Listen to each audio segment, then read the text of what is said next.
सुबह उठते ही जो जीवन के अंदर श्वास, सुबह अगर आप जीवित उठते हो, आज मैं आपको से बात कर रहा हूं, कोई मैं स्क्रिप्ट फॉलो नहीं कर रहा हूं। सुबह अगर आप जीवित उठते हैं, ये उसके महाकरुणा का फल है।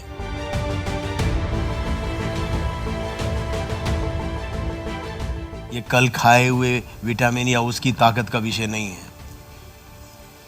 ये श्वास परमेश्वर अपनी महाकरुणा में देता है, क्योंकि आपका जीवन का एक उद्देश्य है और उस उद्देश्य के लिए उसने आपको बनाया है, उस भलाई के लिए, उस अच्छाई के लिए, ताकि आप उस प्रकाश में चलें, बहुतों के जीवन को आप जीवट कर सकें, उसको और जीने की आशा दे सकें, आप बहुतों के लिए एक आशीष का कारण बन सकें, सहारे का कारण बन सकें। अगर आप कहीं नौकरी करते हैं, आप क्योंकि आप प्रभु के संतान हैं, आप वहाँ बेस्ट होंगे समय से पहले पहुँचने में, अपने कर्तव्य के अंदर, अपने कार्य के अंदर, चारों तरफ उस आदर के अंदर।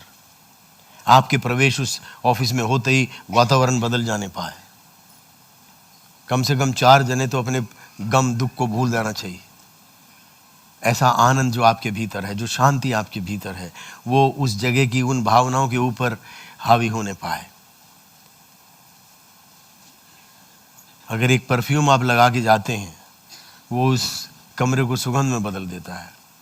एक बहुत चिड़चिड़ा व्यक्ति, गुस्सैल व्यक्ति आपके बीच में, 4 लोगों के बीच में आके बैठ जाए तो क्या होगा? वहाँ सबका वातावरण गलत हो जाता है कि नहीं? अगर आपके अंदर वो प्रेम है, आनंद है, शांति है, आप जहाँ जाते हैं वो विषयों को प्रकट होने पाए। आपको परमेश्वर आशीषित और अनुग्रहित करे मेरे प्रियो। लिखा है, धनी निर्धन लोगों पर प्रभुता करता, उधार लेने वाला उधार देने वाले का दास होता है। व्यवस्था विवरण 15 उसका 6वां पद पढ़िए। लिखा है, तब तेरा परमेश्वर यहोवा वचन के अनुसार तुझे आशीष देगा, तू बहुत लोगों को क्या करेगा? देने वाला होगा, क्योंकि आपके पास इतना है कि वो देने से आपको चुभेगा नहीं, और देते हुए भी आपके मन में आएगा चलो कोई बात नहीं, दे दे तो अच्छा है, नहीं दिया तो मेरे पास कुछ घटने वाला नहीं है। एक उस अवस्था की आशीष आपके जीवन में। लिखा है, परंतु तुझे उधार लेना ना पड़ेगा और तू बहुत, तो प्रभुता का मतलब जो अगर देने वाला लेने वाले के ऊपर, हाँ या नहीं, ये प्रैक्टिकल है कि नहीं? परंतु वे तेरे ऊपर प्रभुता, क्योंकि आप किसी के देनदार नहीं हैं। अपने पड़ोसी से बोलिए, इस वर्ष के समाप्ति से पहले 2025 समाप्त होने से पहले मैं किसी का देनदार नहीं हूंगा। आपने बोला तो सही है, लेकिन इधर सुनिए, इसकी ओर आपको काम करना है। आप अपने आमदनी से बढ़कर खर्चा नहीं करेंगे। एक शब्द मैंने आप लोगों को सिखाया था, क्या था इंग्लिश में? बजटिंग। अपने घर में जो आता है वो आपकी, वो चाहे लाखों हो, अगर आपने उसको बजट नहीं बनाया है, आपने एलोकेट नहीं किया है कि कौन से हेड में, कौन से में क्या खर्चा करना है, आपको कुछ पता नहीं चलेगा। और आप अपना नियम बनाकर आप उसके अंदर, उस दायरे में अपने आप को रखिए। किसी आपको अपने बच्चों को सिखाने की ज़रूरत नहीं होगी, वो उसी नियम पर चलेंगे। छोटी सी बात बताता हूँ। मेरा छोटा भाई जो मेरे से 11 वर्ष छोटा, आज यहाँ नहीं है, वो बाहर है, जब छोटा था तो छोटा कुछ बच्चों का कार्यक्रम वो करता था, 25 रुपए देते थे। तो कोई उसमें जब कोई कुछ गाना गाता है, कुछ करता है, अगर उनमें से बेस्ट निकला तो उसको एक टॉफी। 1 महीना 25 रुपए। उसको मैंने कहा, छोटा बच्चा है बिल्कुल, 10 से भी नीचे। मैंने उसको बोला, बेटा एक कॉपी पुरानी लाने के लिए बोला, जो यूज्ड कॉपी है, जो पेज बचे थे। मैंने कहा, इस हाथ में लिख 25 रुपए, और दाहिने हाथ में ऐसा लाइन खींच के जो तेरा खर्चा है लिख, और दिन के अंत में जो तूने खर्चा वो उसमें से माइनस करके, मैंने कहा केवल ये नहीं, वो जिस थैली में तू पैसे रखता, गिनना कि इतने बैलेंस हैं कि नहीं है। छुटपन में ऐसे उसने 10वीं कर ली, 12वीं कर ली, ग्रेजुएशन कर लिया, वो चला गया बाहर। सबसे पहली नौकरी बैंक का कैशियर। मैंने कहा वाह प्रभु, इसको हिसाब किताब में वो किया, वही काम इसको मिल गया। मेरे प्रियो, अपने बच्चों के जीवन के अंदर एक उद्देश्य, एक पर्सपेक्टिव दीजिए, उनको एक लक्ष्य दीजिए। परमेश्वर ने किसी को लक्ष्यहीन जीवन के लिए नहीं रचा है। आर्थिक विषय के अंदर सफलता आपके आमदनी के ऊपर, आय के ऊपर निर्भर नहीं है, उसको मैनेज करने के ऊपर है, संभालने के ऊपर है। ये चीज अपने चित्त में बिठा दीजिए। वो धन, वो विषय जो है वो आपको नियंत्रित ना करे, आप उसके ऊपर नियंत्रण करें, आप उसको अपने वश में रखें। कोई भी आपके आंखों के ऊपर कोई विचार पट्टी बांधकर धोखे में आपको ले जाने ना पाए। परमेश्वर की ओर ताकि उसे सहायता मांगे।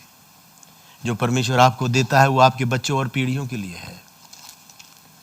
लिखा है तब तेरा परमेश्वर कब, 5वें पद को पढ़िए, इसलिए मैंने 6ठा पहले पढ़वाया। जोर से पढ़िए, आप खुद पढ़िए।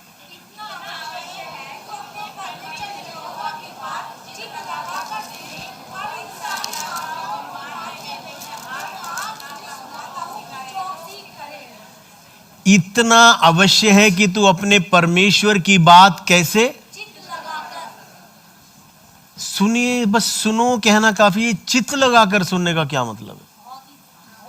तो ध्यान से, परमेश्वर घाटे में ले जाने वाला नहीं है। वो कहता है, उसकी इच्छा नहीं है कि आप किसी की गुलामी करें, आप जीवन भर लेते रहें, और जब आप इस पृथ्वी को छोड़ के जाओ, वो बच्चे जो इस पृथ्वी में हैं, जिन्होंने कोई भी ऐसा कार्य नहीं किया, जो किसी कर्जे में आए, पिता चले गए कर्जा छोड़कर, ये बच्चा जब होश संभालता है वो कर्जे में पैदा हो रहा है, वो कर्जे में आंख खोलता है। नहीं, एक अभिशाप है। ये कहीं भी ये अनुभव किसी के जीवन में ना होने पाए। निर्णय कर लीजिए। क्यों? परमेश्वर का निर्देश पुस्तिका जो है वो नीति वचन के 13 के 22 में लिखा हुआ है, भला मनुष्य। कौन सा मनुष्य? परमेश्वर भला है तो ये मनुष्य कैसा होगा? ये भला होगा। परमेश्वर भला है तो ये मनुष्य कैसा होना चाहिए? भला होना चाहिए। लिखा है, भला मनुष्य अपने नाती पोतों के लिए संपत्ति, बस इतना ही देखिए। पापी की बात छोड़ दीजिए, आज उस भाग में नहीं जा रहे हैं हम। कितने भले मनुष्य बैठे हैं यहां पे, मैं हाथ देखना चाहता हूं। हाँ, मनुष्य का मतलब पुरुष और स्त्री सब आते हैं। अब यही घोषणा अपने ऊपर कीजिए, मैं वो भला मनुष्य हूं। बोलिए बोलिए, जो अपने नाती पोतों के लिए क्या छोड़ जाता है? एक भाग छोड़ जाता है, संपत्ति छोड़ जाता है। लिखा है संपत्ति छोड़ जाता है, यहां पर भाग लिखा है, लेकिन मेरे पास जो है अनुवाद उसके अंदर ये लिखा हुआ है, संपत्ति छोड़ जाता है। अब ऑनेस्टली, सच, एक हाथ यहां रखकर सही बताओ, कितनों को ये सरल, कितनों को लग रहा है हाँ मैं ये कर सकता हूं? हाँ, ऐसे नहीं, हाथ जितनों के कांपे अभी रखो वहीं पे। ऐसे ही कल्पना में नहीं बोलिए, प्रैक्टिकल सोचिए।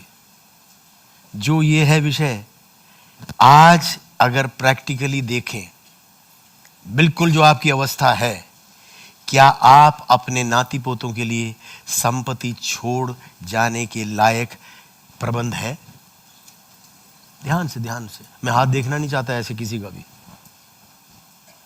अगर आपका हृदय थोड़ा कांपा, आपको लगता है कि उनके लिए छोड़ जाने के लिए मैं आज मेरे पास तैयारी नहीं है, इस घड़ी से परमेश्वर से प्रार्थना करना शुरू करें।